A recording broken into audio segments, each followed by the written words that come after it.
show is Inspiration Whispers, and we have been inspired, or I have been inspired by what you're doing. And I just want to hear from you just a little bit of how you got into where you are and what you're doing, and what inspired you to be the person you are today. I've always been interested in consciousness and human potentials. What are the reaches of our human capacities? I grew up in Detroit, Michigan, at a time when the world was in crisis, much like it is today.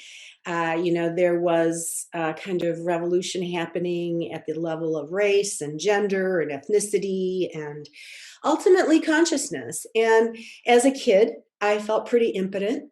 I didn't know how I could affect positive change, but somehow I wanted to. And instead of doing that, I probably went down the wrong track and got myself into a lot of trouble, as adolescents will do.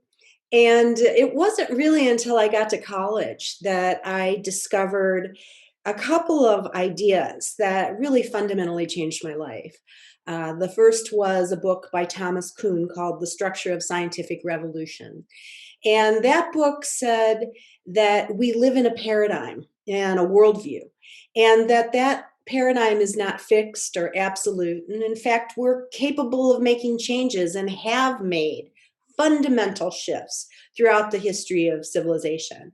And in particular, he looked at transformations in science. And so our model of reality and how that has changed and then changed us as, people who are navigating the world and trying to make meaning. The second book I discovered was called Psychic Exploration by Edgar Mitchell, the Apollo 14 astronaut. And that book gave me a roadmap for how I might contribute to this paradigm shift that Thomas Kuhn was talking about. And in particular, then, this idea that our human capacities might be beyond what is part of this materialist, physicalist model. And so that excited me. And I really wanted to be a pioneer on that kind of cutting edge of a paradigm shift. And it got me started on an odyssey that led me to labs and universities and collaborations with scientists from various disciplines. And so that's really how I ended up here today. It's a long journey, but it was a very rewarding one. And fascinating, beautiful. I have two of your books. I have the Deeply and the Consciousness and Healing. And much like you, I'm always interested in that expansion and what it can do. And being a life coach and business coach, the that power of our own thoughts do so much. And now that you've even worked with Deepak Chopra and launching the movie for Living Deeply, how, what did you think would you think that back then when you made those choices and you read those books and you said, yeah, I want to be that frontline person that, comes out and it goes on this odyssey and be this, voice for consciousness? Would you ever have thought you were going to be here today? I don't know, maybe a little bit. Maybe I had a dream that I could make an impact. And part of the reason I went and got a PhD is I was in a research meeting one day and I looked around the table and I realized that in order to fully participate, I needed to have the authority and legitimacy that came from the advanced training. So that really got me excited about, embarking on higher education and achieving some things. And I've always been kind of a maker. I love to take fairy dust and turn it into something magnificent. And that's something that I do. And I've been privileged to work with teams of people who are also inspired and motivated to make, remarkable things happen. And so that's, I like working with teams. I like collaborating. I think the multidisciplinary approach is great. And I think that at this moment in time, as it has been, this isn't just, No. crisis emerging out of nothing, but No. it is a powerful moment for us to reflect on how can we help shift people's worldviews? How can we make the world more just, compassionate, and sustainable? And I think the way to do that is to, you know, express, communicate, translate, all those things are in my wheelhouse. Wow. So, was there anything along your journey that really, I study inspiration, and there's some core principles of inspiration, and one of them is courage. Is there anything that you had to really step out and be courageous to get out, the consciousness and the research that you've been doing? Do you have a pinnacle moment or moments that really said, yeah, I had to stand up and do this? Because I think that's what people need now as well, and in the world of, again, crisis and turmoil that's happening, they need that step into that. I got to be courageous. How do I do that? How do I take that initiative into inspiration? I would say it's baby steps every day, every minute of every Mhm. day, because it's easy to be daunted by the enormity of our times and the challenges. So, in terms of my own life story, I had a very serious motorcycle accident when I was 15. Mm. I Wow. was somewhere I shouldn't have been with somebody I shouldn't have been with on the back of a motorcycle at closing time of the bar. And we were hit by a drunk driver, Oh threw gosh. my body through the air, crashed on the ground. And in that moment, a couple of things happened for me. One is I had a kind of out of body experience. I viscerally remember watching my body tumbling through the air. And so that said to me something about this consciousness piece, like maybe it's not all in here, maybe there are extended reaches. And that gave me sort of a direct personal experience of that. And then there was talk of amputation because it was a very serious injury. And so they put me in a cast from my hip to my ankle and sent me home and, you know, wished me well. And so I remember laying on the couch in my parents' living room. And I don't know where this idea came from. My father was a tool and die maker. My mother was a housewife. But somehow I had this idea that if I could harness my imagination, maybe I could activate my immune system to heal my leg. And so that's what I did. I laid there and I visualized and I felt the tingles up my leg and then I went back and it wasn't like it was a remarkable recovery. I have a very gnarly scar on my left leg, but I Oof. have two firm feet on the ground. And so that said to me that, we have these capacities within ourselves to heal, uh, between us to affect positive change and to heal each other. um, Another moment of courage, I guess, was when, I had the privilege of a postdoctoral fellowship at Stanford University. And, having grown up in Detroit, that was a big deal for me. I wasn't bred for, the Ivy League.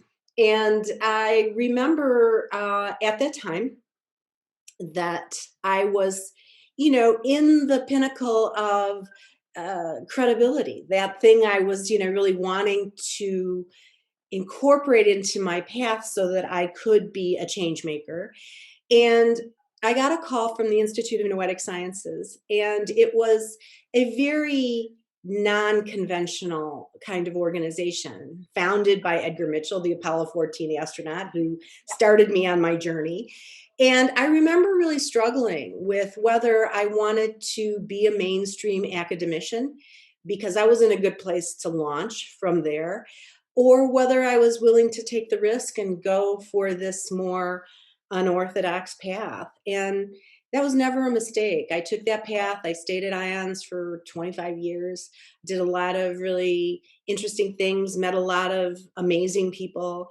And so I think that probably was a decisive moment. I guess there have been times along the way when I wondered, would it have been easier if I had, stayed within the mainstream? But it wouldn't have been as fun and wouldn't have been as rewarding. And I don't think I would have had the opportunities that presented themselves. Wow, beautiful. And you stepped into your authenticity as well, which is one of those big inspirational moments as well. You said, "Hey, this is who I want to be and who I'm becoming." I just I love your story, both a horrendous accident, but the consciousness and your ability to just see that being an opportunity to heal yourself and taking it. And now, I study a little bit of quantum physics and neurology. They do the MRIs and they see that when we focus on a body part, we actually bring blood cells to it and the muscles contract and rebuild. So I just, well, beautiful story. And and how does that these things keep you going and the service that you're providing everyone? Oh, I don't know. The more you give, the more you get, so maybe it's just selfish that I Yes. feel rewarded by what I do.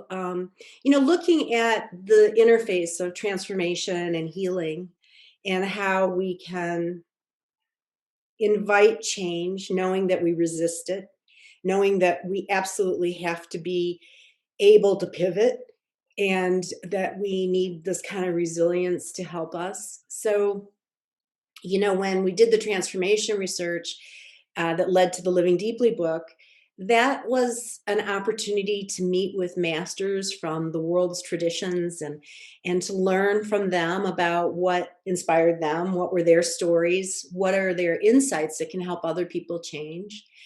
And, from that, we did a lot, created courses in the book and learning programs. And then it occurred to me that there was a piece that was missing, which is sort of the big transformation, which is death. And so that led me to think about death as a transformative process. And again, this worldview issue, how can we shift fear into inspiration? So that got me going on that topic, and that was actually a number of years that I dabbled in that. And I had known Deepak for a long time, and so we decided to create a movie together. And I then also did a book, and the movie was really great because it's got that translation potential. We had a pretty good level of production value, and it did seem to inspire people. We took that movie all over the world. It aired on Oprah. We really were able to invite a conversation.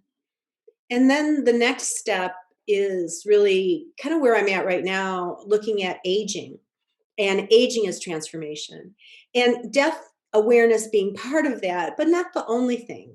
From the time we're tiny, we have this little telos within us, this drive to become something.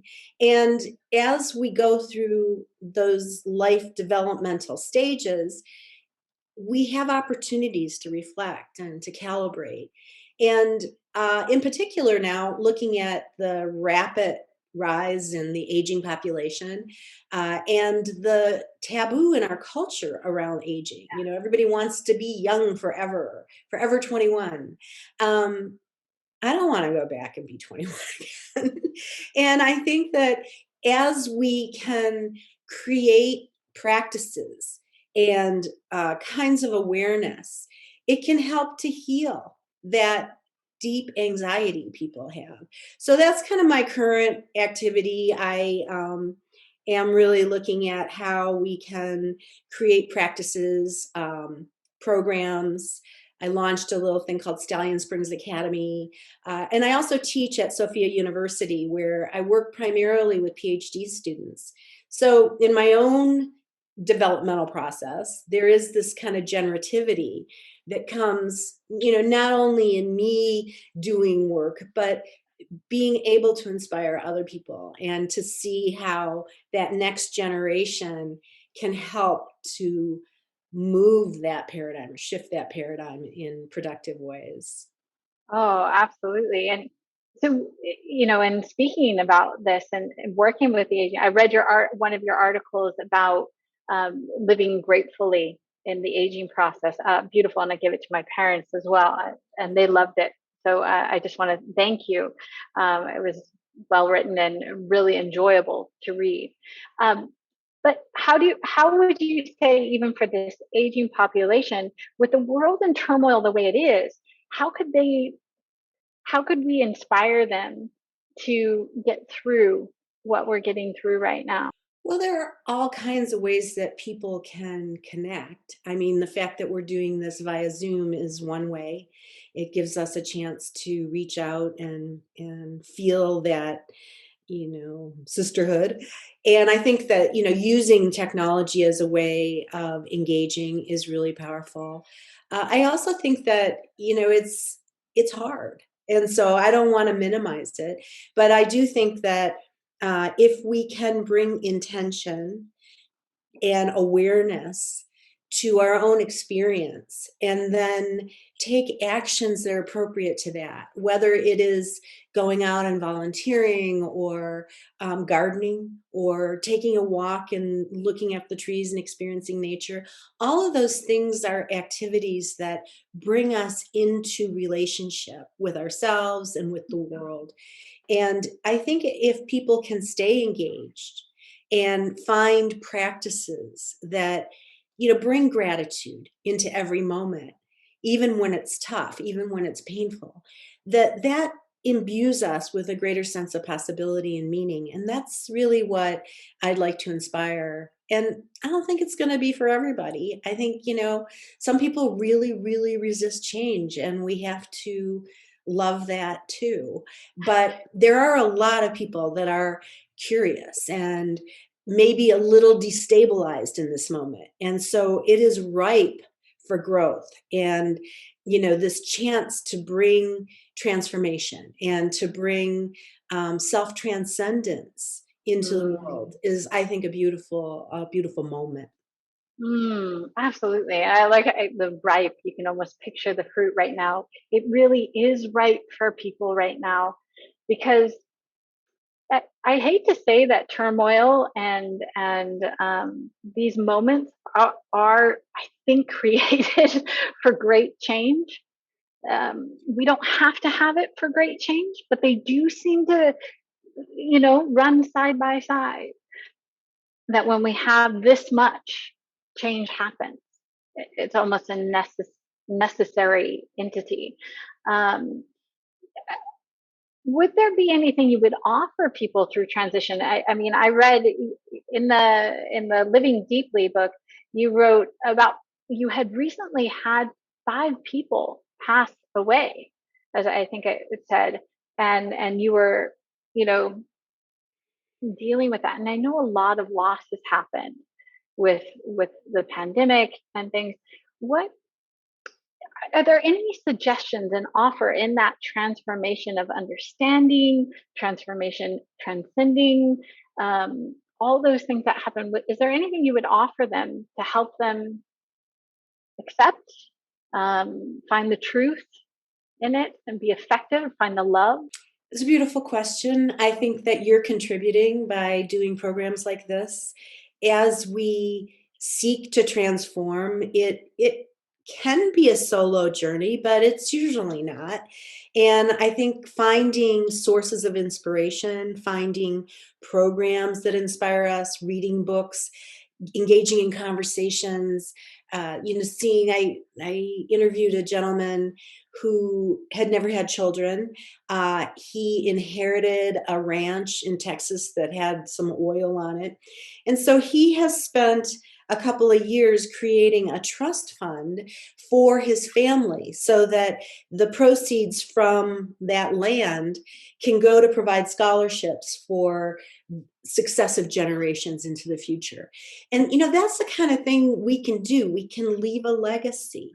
Even if we have no money, we don't inherit a big piece of property in Texas. Um, we have things, we have gifts, we have insights, we have life experiences. And so I'd like to see more collaboration between the youth and the elders, building those bridges. I think, young people can become like the ethnographers or the journalists who are interviewing and learning to find those nuggets of truth that can be passed on to others and communicated out to a broader community. And then, it all starts with self love, our own sense of Mm, compassion for ourselves. And if the day is crappy and our mood is lousy, it's okay, just to give ourselves that permission to have an off day and to feel the love for our own experiences. I think that that's really an important piece of it because it's not all, perfect, polished, brilliant jewels. Some days it's mud and yuck. And, so really being able to enjoy, all of that in its complexity. absolutely. We've all been through the mud at one time or another. If you haven't, you're not living. There's something wrong. But I really enjoyed what you said there, and the fact that it's about loving even the mud. Yeah, I guess go have a mud bath, enjoy it some way, and love our experiences. I love what you said. So, you know, what if you could say something was inside and it was pulling you along? What keeps pulling you into this inspiration? I am a great appreciator of culture and diversity and pluralism. And so trying to understand what I don't know, trying to find those questions that allow me to learn and, you know, to cultivate that kind of curiosity, to revel in paradox. I really do miss traveling right now. And one of the things I've been exploring is the use of virtual reality to invite in, immersion experiences, even when you can't travel. And so and I'm creating I have a research project. It's called the Psychomantium, and it's a sensory deprivation procedure where you take somebody either into a physical chamber or into a virtual reality experience.